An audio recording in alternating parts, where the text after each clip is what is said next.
അപ്പൊ കുറച്ചു നേരം മുമ്പ് നീ എങ്ങടാ പോയത്? അത് മൂത്രമൊഴിക്കല്ലേ? ആ, മൂത്ര ഒഴിയും ചായ ഒഴിയും. പണിയെടുക്കാണ്ട് നേരം കളയണം. പന്നീന്റെ മോൻ. എനിക്കാണ്ട് ഇറച്ചി വെട്ടി കൊടുക്കടാ. എത്ര? 1 കിലോ. അതെ, എല്ലില്ലാണ്ട് എടുക്കണം കേട്ടോ.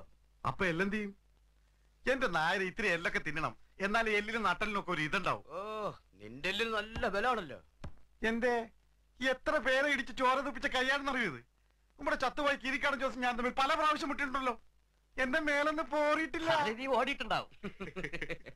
ഓട് ഹൈദ്രോസിന്റെ ചരിത്രത്തിലില്ല. കാര്യം ഹൈദ്രോസ് മര്യാദക്കാരനായിട്ട് പണിയെടുത്തിനാന്ന് വെച്ച് പഴയ ചങ്കൂറ്റൊന്നും കളഞ്ഞു വിളിച്ചിട്ടില്ല. ആ, പറഞ്ഞപ്പോഴാ ഓർക്കണേ.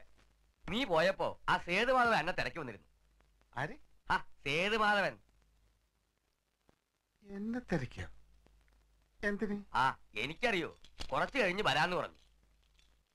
ഓ, പെട്ടെന്നൊരു വയറുവേദന. അംസക്ക ഒന്ന് വിളിക്കുന്നിട്ട് വരട്ടെ. ആ, പണി കഴിഞ്ഞിട്ട് പോയാ മതി. സേതുമാധവൻ അന്വേഷിച്ചു എന്ന് അറിഞ്ഞുണ്ടാവും വയറ്റുവേദന. ഡോ ഡോ ഡോ ഡോ വേണ്ട, കളിയാക്കണ്ട. ഹൈഡ്രോസിന്റെ പഴയ സ്വഭാവം എടുപ്പിക്കല്ലേ. ചീത്ത ഹൈഡ്രോസ് മഹാപശ. അംസക്ക അവൻ പോക്രിത്തരത്തിനാ വരുന്നെങ്കിൽ നാളെ ഒരു കടയിലേക്കാൻ വേറെ ആണോ വയ്ക്കോ? വെട്ടിയാ നോർക്കും. സെൻട്രൽ ജയിലേ എനിക്കൊക്കെ വേണ്ടി ഉണ്ടാക്കിയിട്ടുള്ളതാ. ഹൈദ്രോസ വേണ്ട, ബുദ്ധിമോശം കാണിക്കല്ലേ. എന്നെ തടയരുത് ഹൈദ്രോസ. കാച്ചു ഞാൻ. ഹൈദ്രോസ,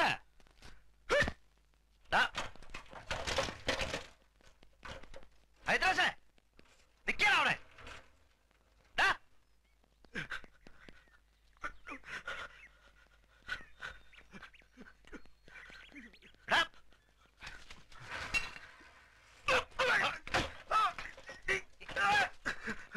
എന്താ നീ കാണിക്കണേ? ആരെ? നിന്റെ തന്തനെ? എടാ നായിന്റെ മോനെ, എനിക്ക് നിന്നെ കൊണ്ട് ആവശ്യമുണ്ട്. നിനക്ക് എന്റെ കൂടെ നിൽക്കാം. എനിക്ക് ശരിക്കും ഒന്ന് ജീവിക്കണോടാ. ഇനി നിനക്ക് എന്റെ കൂടെ നിൽക്കാൻ ചങ്കൂറ്റമുണ്ടോ?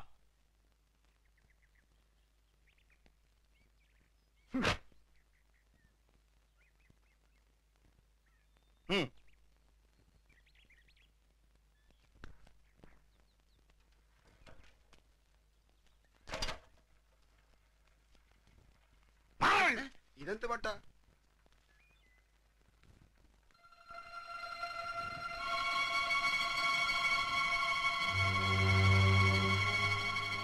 അന്നെന്നെ വീട്ടിൽ വന്ന്